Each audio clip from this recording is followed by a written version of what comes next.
Bonjour et bienvenue dans une nouvelle vidéo.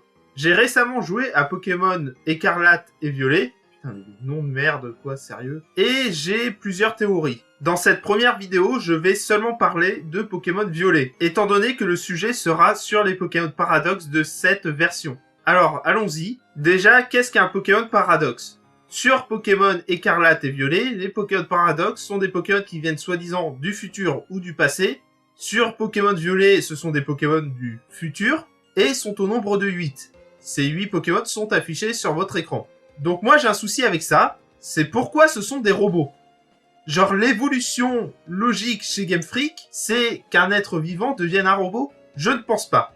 Je pense surtout que ce sont des robots qui ont été créés à partir de vrais Pokémon. Je vais vous donner 3 arguments.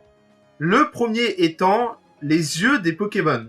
Par exemple, si on voit le Pokédex de Cadoiseau du futur, non parce que j'utiliserai jamais les noms donnés, faut pas déconner non plus, on voit que ses yeux sont digitalisés. Enfin, ce sont pas des yeux naturels, quoi.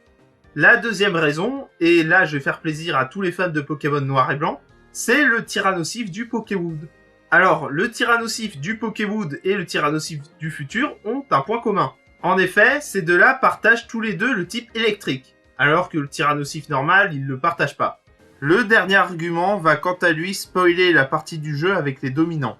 Si vous ne voulez pas vous faire spoiler, je vous invite à sauter ce passage de la vidéo. En effet, Pepper, qui est le personnage principal de cette histoire, essaye de soigner son Pokémon blessé lors d'un combat. On peut donc se dire que plus il y a de combats, plus il y a de blessés, et plus il y a de blessés, plus il y a de contestations. Au bout d'un moment, des activistes Pokémon auraient pu donc réussir à faire changer les mentalités, et on aurait eu des robots pour remplacer les Pokémon lors des combats. Cela implique 3 choses.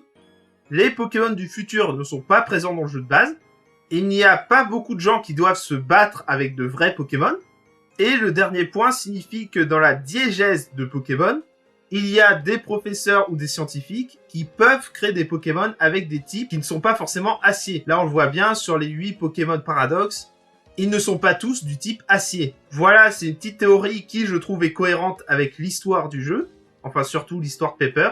Sur ce, je vous souhaite une bonne journée et j'espère à bientôt.